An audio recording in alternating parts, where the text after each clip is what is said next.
Baik, jadi kali ini saya Marieta Marisa Ananias bersama teman Saya Maria Renel Disngawo. Kali ini kami akan menjelaskan tentang stres dan stigma. Untuk lebih lanjutnya teman saya akan menjelaskan. Baik, stres diartikan sebagai tanggapan seseorang baik secara fisik maupun secara mental terhadap suatu perubahan di lingkungan yang dirasakan mengganggu dan mengakibatkan dirinya terancam. Stigma adalah berbagai pandangan orang yang menilai diri kita negatif, hal yang kita lakukan negatif, sampai pemikiran kita pun negatif. Penyebaran virus COVID-19 di berbagai negara yang meningkat akan memunculkan stres. Orang-orang yang stres karena pandemi ini dapat memiliki stigma negatif di dalam pikiran mereka tentang orang lain. Stigma negatif COVID-19 bisa dilawan melalui informasi yang akurat dari web resmi. Artinya, kita memilah informasi yang kita terima. Informasi yang benar yang diterima bisa mempengaruhi otak manusia membuat suatu kesimpulan yang tepat. Lalu bagaimana seseorang dapat mencegah dan mengatasi stres terhadap pandemi COVID ini? Baik, kali ini kita akan bahas tentang cara mengatasi stres. Yang pertama, ubah cara pandang kita terhadap stres. Dalam hal ini, seperti adanya pandemik, maka kita berpikir ini akibat dari apa? Sehingga kita dapat belajar sebab orang terkena virus dan bagaimana cara terhindar tertularnya virus tersebut. Kedua, kenali diri kita lebih baik dan lakukan persiapan yang matang. Kita harus mengetahui kondisi fisik dan psikis kita. Seperti halnya kita akan terkena virus jika ada orang yang flu. Kita harus menjauhi orang yang flu, menggunakan masker atau hindari kerumunan. Apabila kita cepat panik, membaca informasi yang simpang siur tentang corona, hindari hal-hal tersebut. Tidak semua informasi yang kita baca, apalagi sumbernya tidak dapat dipertanggungjawabkan. Ketiga, manfaatkan lingkungan sosial. Ketika kita mengalami stres, berkomunikasilah dengan orang-orang yang dekat yang dapat beri kita dukungan. Hal ini adalah keluarga. Keempat, mencari bantuan profesional. Jika mengalami stres dan kita tidak sanggup mengatasinya, maka kita butuh bantuan ahlinya. Bersama ahli, misalnya psikolog, akan dapat bantu kita untuk mengurangi permasalahan yang dianggap sebagai sumber stres dan bagaimana cara mengatur stres.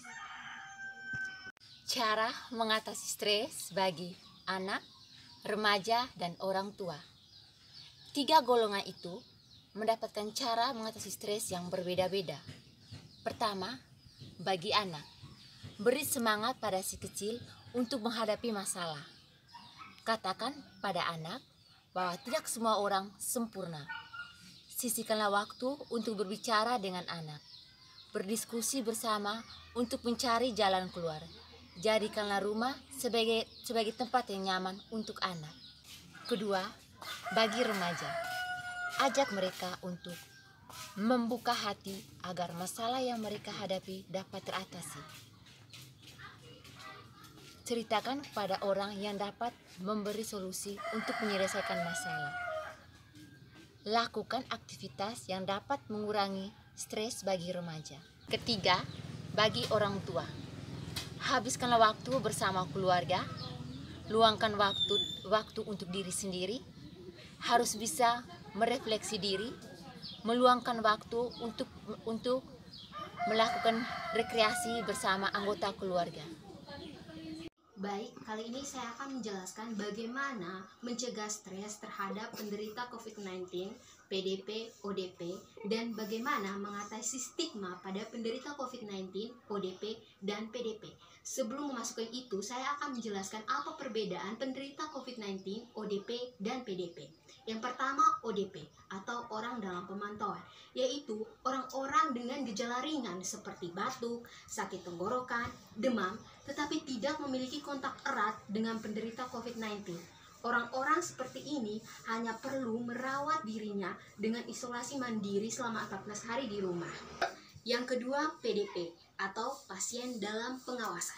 Dikriteriakan sesuai dengan gejala seperti demam, batuk, sesak nafas, sakit tenggorokan yang memiliki kontak erat dengan penderita COVID-19 atau daerah-daerah terjangkit, sehingga harus menjalani proses observasi dengan melakukan cek laboratorium yang hasilnya akan dilaporkan kepada Badan Penelitian Pengembangan Kesehatan Republik Indonesia.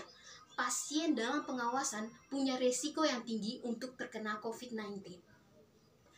Yang ketiga, pasien positif COVID-19 adalah mereka yang sudah terindikasi positif COVID melalui uji laboratorium virus. Dan virus ini menyebar melalui virus yang kita kenal dengan SARS-CoV-2, salah satu jenis coronavirus. Penderita atau pasien COVID-19 biasanya mengalami batuk kering, demam, dan kesulitan bernapas. Pada penderita ini, paling rentan penyakit dapat berujung pada pneumonia dan kegagalan multi-organ. Pasien COVID-19 harus segera mendapatkan perawatan secara medis. Saya akan menjelaskan cara mencegah stres pada PDP, ODP, dan pasien positif COVID-19.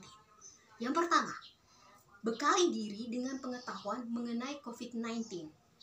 Pasien dapat menanyakan hal tersebut kepada para dokter dan para medis. Pengetahuan yang baik akan mengurangi rasa panik pasien dan akan meningkatkan kualitas kesembuhan. PDP dan ODP ikuti anjuran pemerintah dengan isolasi mandiri di rumah. Yang kedua, kurangi atau batasi penggunaan media sosial. Membaca informasi tanpa mengetahui apa yang benar atau yang salah akan meningkatkan kecemasan dan ketakutan. Sebaiknya dibatasi untuk mencegah timbulnya stres. Habis. Yang ketiga, membaca buku. Membaca buku dapat mengalihkan diri dari stres dan bahkan mencegah datangnya stres. Bacaan yang ringan dapat menenangkan tubuh dan pikiran. Yang keempat, berolahraga. Menjaga kebersihan dan makan makanan yang bergizi. Bila tubuh makin fit, pikiran menjadi tenang sehingga resiko timbulnya stres akan menjadi kecil. Yang kelima, berdoa. Berdoa mampu untuk menenangkan diri serta pikiran. Lalu bagaimana agar masyarakat tidak memberikan stigma pada PDP, ODP, dan pasien COVID-19?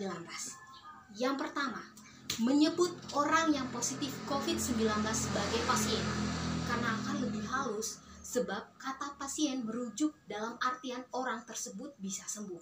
Yang kedua, menghindari melabel orang sebagai penyebar dan penyebab COVID, sebab kita tidak tahu kronologisnya hingga mereka ditetapkan sebagai PDP, ODP, dan positif COVID-19. Yang ketiga, tidak memberikan atau membagikan berita kebencian terhadap ODP, PDP, dan pasien COVID-19. Yang keempat, memberikan dukungan bagi pasien COVID-19, PDP, dan ODP lewat doa atau support verbal, serta dukungan tersebut bisa diberikan terhadap keluarga juga. Yang kelima, sebarkan berita baik tentang kesembuhan pasien COVID, agar pasien lain seperti ODP dan PDP mampu termotivasi diri sendiri untuk sembuh. Dan yang terakhir, tidak ikut-ikutan memprovokasi pasien COVID-19, PDP, ODP, serta keluarganya.